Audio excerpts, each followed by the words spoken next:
আজকের দিনটা জমে গেল, কারণ আজ ছিল মেজো জায়ের ছেলের জন্মদিন। সবাই একসাথে হলে আনন্দটা যেন দ্বিগুণ হয়ে যায়। হ্যালো, আমি সোমা।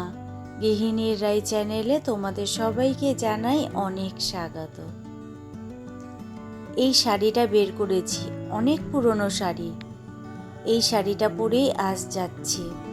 শাড়ি তো বেশি পরা হয় না, চুড়িদারই আর জিন্স টপ বেশি পরা হয়, তার জন্য শাড়ি পরে নিলাম।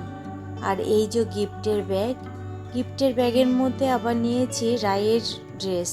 ও তো কলেজ থেকে সোজা ও বাড়িতে গেছে, আজ আর বাড়ি আসেনি, তাই ওর বিকেলে পরার জন্য এই ড্রেসগুলো নিয়ে যাচ্ছি। রাত্রিবেলায় যখন কেক কাটা হবে তখনও পরবে। চলো এবারে বেরিয়ে যাই। ও তোমাদের তো বলাই হয়নি, আজ হলো মেজো জায়ের ছেলের জন্মদিন। রাস্তায় বেরোলে এখন এক নিমিষে মনটা ভালো হয়ে যায়। আজ আর ভেতরের পথ দিয়ে যাচ্ছি না, মেন রাস্তা দিয়েই যাচ্ছি। কিছুটা দূর মেন রাস্তা দিয়ে যাব, তারপর গলির ভেতরে ঢুকবো। যতটা যাওয়া যায় মেন রাস্তা দিয়ে আর কি। বাইরে বেরোলেই কেমন পুজো পুজো ভাব, তার জন্য আরও মেন রাস্তা দিয়ে যাচ্ছি। এই দেখো, এই মন্দিরটা চিনতে পারছো? ওই যে শ্রাবণ মাসের পুজোতে যে আসলাম জল ঢালতে, এই সেই মন্দির। এটাতেই এসেছিলাম জল ঢালতে। রাস্তায় বেরিয়ে যখন বাঁশের প্যান্ডেলগুলো দেখা হয় তখন এক নিমেষেই মনটা ভালো হয়ে যায়। এই দেখো, গলির ভেতরে একটা প্যান্ডেল হচ্ছে, বুঝতে পারছি না এটা কি পুজোর প্যান্ডেল না কারো বাড়ি অনুষ্ঠানের প্যান্ডেল। দেখে কিন্তু মনে হচ্ছে না পুজোর প্যান্ডেল। কত বড় প্যান্ডেলটা দেখেছ?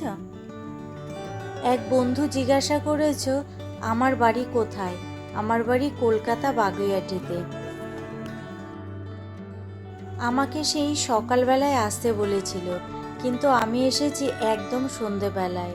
সকালবেলা এত রোদ ছিল যে একদম মন চাইনি শাড়ি টাড়ি পরে সেজে গুজে আসি। আর সকালে আসলে তো এইভাবে শাড়ি পরে আসাও যেত না, তখন হয়তো চুড়িদার পরে আসতে হতো, বিকেলবেলা আবার শাড়ি পরতে হতো, আর সব কিছু আমাকে ব্যাগে করে গুছিয়ে নিয়ে আসতে হতো।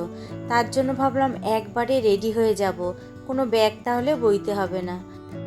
ছাদটা পুরোই ফাঁকা, বার্থডে আজকে বোঝাই যাচ্ছে না, তার জন্য বেলুন দিয়ে দেখো পুরো জায়গাটা সাজিয়ে নেওয়া হয়েছে। বলেছিল বেলুন দিয়ে সাজাবে না, কিন্তু বার্থডের দিন বেলুন দিয়ে না সাজালে হয় বলো? বার্থডে মানেই তো বেলুন, বেলুন ছাড়া যেন জন্মদিনের সাজই অসম্পূর্ণ লাগে, তাই না?